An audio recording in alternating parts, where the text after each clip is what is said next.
Luge is a sliding sport. We travel down an ice track that's usually right around a mile long, give or take, and it, goes anywhere from 60 to 90 miles an hour, depending on the track and the weather conditions.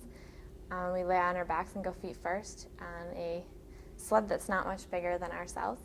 I attended a USA Luge slider search when I was 12 years old in Syracuse, New York, and it was kind of a random thing to do. I didn't always aspire to be a luge athlete, but I tried out and was recruited through that and invited to go to Lake Placid and slide for the first time on ice and learn kind of the basics of it, Luge 101 kind of, and I got hooked. It was, the competitive atmosphere, the whole Olympic,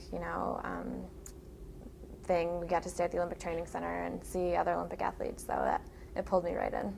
I think being close enough to Lake Placid, where I did most of my training growing up, that helped, I think, because I was closer to home, being 13 years old and having to leave to go train for a couple weeks, and knowing that, home is just 2.5 hours away helped a little. When I started Luge, I had a gymnastics background, nothing super competitive, but that strength, I think, has helped a lot in developing into a luge athlete because it's upper body, a lot of it, and core. Skiing I just did recreationally, so maybe getting used to the cold if that has any aspect to it, but it's all just having that athletic mentality and loving to compete. The competitive edge, I think, is big. Another sport that I would love, I've been a skier all my life, so that would be fun, but I think they're crazy too. I mean, they're going fast and they're a lot further off the ground. Training involves a lot of upper body and core work. We, do Olympic lifting, and we're in the weight room at least 3 days a week and do a lot of medicine ball and agility work. And we work on starts. We have an indoor refrigerated start facility in Lake Placid, and we are able to do the first few meters of a run is the start where we propel ourselves, and it's really important to be able to get yourself going as fast as you can, and that's a huge part of our training.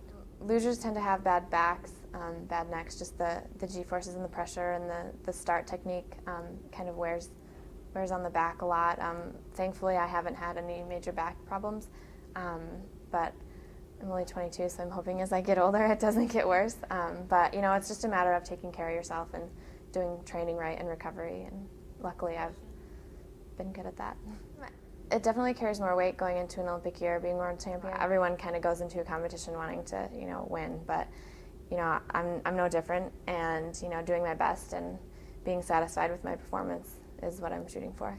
You always want to show that you can compete with the best, and they're clearly the best, and we want to be able to, not show them that they should, watch their back sometimes, but we also realize that we have to work really hard. We reached just about 90 in the World Cup last year, so the potential is definitely there to be in the mid-90s, but we'll have to see how everything plays out. But I think having the Olympics in Vancouver will definitely spark a little bit more interest, I think, not only in me, but in my sport, because it's more attention will be paid.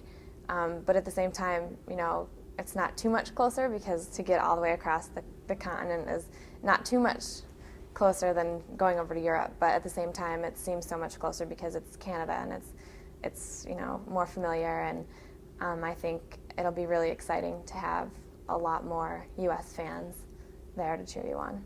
I think I'll continue through 2014. Right now, that's the plan. I think after this year, I feel like I'm just starting to feel more comfortable with myself as a slider, so it'd be kind of, disappointing to stop so soon. So we'll see how everything plays out, and as long as my body can keep up and not break down, I'll keep going.